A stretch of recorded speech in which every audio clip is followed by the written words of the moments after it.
जो होना है उसे कोई टाल नहीं सकता, होनी को टाला नहीं जा सकता, लेकिन उत्तम कर्म व ईश्वर नाम जप से होनी के प्रभाव को कम किया जा सकता है। सभी को राधे राधे, प्रणाम। मैं नकुल दुबे। अभिमन्यु के पुत्र राजा परीक्षित थे। राजा परीक्षित के बाद उनके लड़के जन्मेजय राजा बने थे। एक दिन जन्मेजय वेदव्यास जी के पास बैठे थे। बातों ही बातों में जन्मेजय ने कुछ नाराजगी से वेदव्यास जी से कहा कि जहां आप समर्थ थे, भगवान कृष्ण थे, भीष्म पितामह, गुरु द्रोणाचार्य, कृपाचार्य, धर्मराज युधिष्ठिर जैसे महान लोग उपस्थित थे, फिर भी आप महाभारत के युद्ध को होने से रोक न पाए और देखते देखते अपार जनधन की हानि हो गई। यदि मैं उस समय रहा होता तो अपने पुरुषार्थ से इस विनाश को होने से रोक देता। अहंकार से भरे जन्मेजय के शब्द सुनकर भी वेदव्यास जी शांत रहे। उन्होंने कहा, पुत्र, अपने पूर्वजों की क्षमता पर शंका मत करो। यह विधि द्वारा निश्चित था जो बदला नहीं जा सकता। यदि ऐसा हो सकता तो श्री कृष्ण में ही इतनी सामर्थ्य थी कि वे युद्ध को रोक देते। जन्मेजय अपनी बात पर अड़े रहे और बोले, मैं इस सिद्धांत को नहीं मानता। आप तो भविष्यकार हैं, मेरे जीवन में होने वाली किसी होनी को बताइए, मैं उसे रोक कर प्रमाणित कर दूंगा कि विधि का विधान निश्चित नहीं होता है।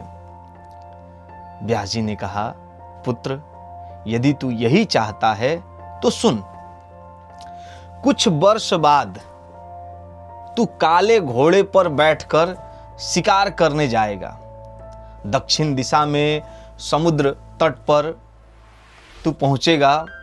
वहां तुझे एक सुंदर स्त्री मिलेगी जिसे तू महलों में लाएगा और उससे विवाह करेगा। मैं तुमको मना करूंगा कि यह सब मत करना, लेकिन फिर भी तुम यह सब करोगे। इसके बाद उस लड़की के कहने पर तू एक यज्ञ करेगा। मैं तुमको आज ही चेता रहा हूं कि उस यज्ञ में तुम वृद्ध ब्राह्मणों से कराना, लेकिन वह यज्ञ तुम युवा ब्राह्मणों से कराओगे। और जन्मेजय ने हंसते हुए व्यास जी की बात काटते हुए क्या कहा कि मैं आज के बाद काले घोड़े पर ही नहीं बैठूंगा। तो ये सब घटनाएं घटित ही नहीं होंगी। व्यास जी ने कहा कि ये सब होगा, और अभी आगे की सुन। उस यज्ञ में एक ऐसी घटना घटित होगी कि तुम उस रानी के कहने पर उन युवा ब्राह्मणों को प्राण दंड दोगे, जिससे तुम्हें ब्रह्म हत्या का पाप लगेगा और तुम्हें कुष्ठ रोग होगा और वही तेरी मृत्यु का कारण बनेगा। इस घटनाक्रम को रोक सको तो रोक लो। वेदव्यास जी की बात सुनकर जन्मेजय ने एहतियात बस, सावधानी बस शिकार पर जाना छोड़ दिया।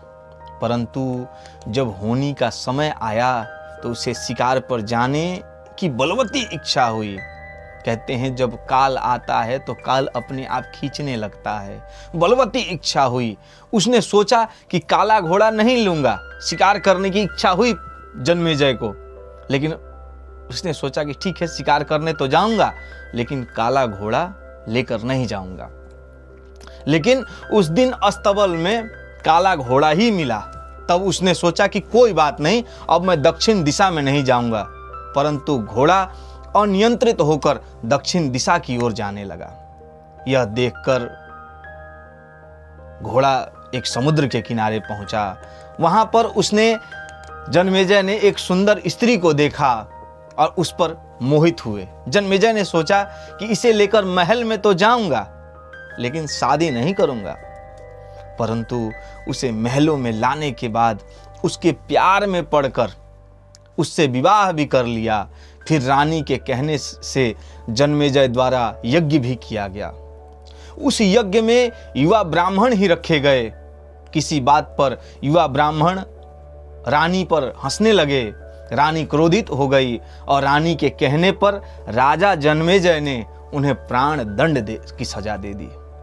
फलस्वरूप उसे कोढ़ हो गया। अब जन्मेजय घबरा गया और तुरंत व्यास जी के पास पहुंचा और उनसे जीवन बचाने की प्रार्थना करने लगा। वेद व्यास जी ने कहा कि एक अंतिम अवसर है तुम्हारे प्राण बचाने का। मैं तुम्हें महाभारत में हुई घटना सुनाऊंगा, जिसे तुम श्रद्धा एवं विश्वास के साथ सुनना। इससे तुम्हारा कोढ़ मिट जाएगा। परंतु यदि किसी भी प्रसंग पर तुम्हें अविश्वास किया तो मैं महाभारत का प्रसंग रोक दूंगा और फिर से मैं तुम्हारा जीवन नहीं बचा पाऊंगा। याद रखना, अब तुम्हारे पास एक अंतिम अवसर है।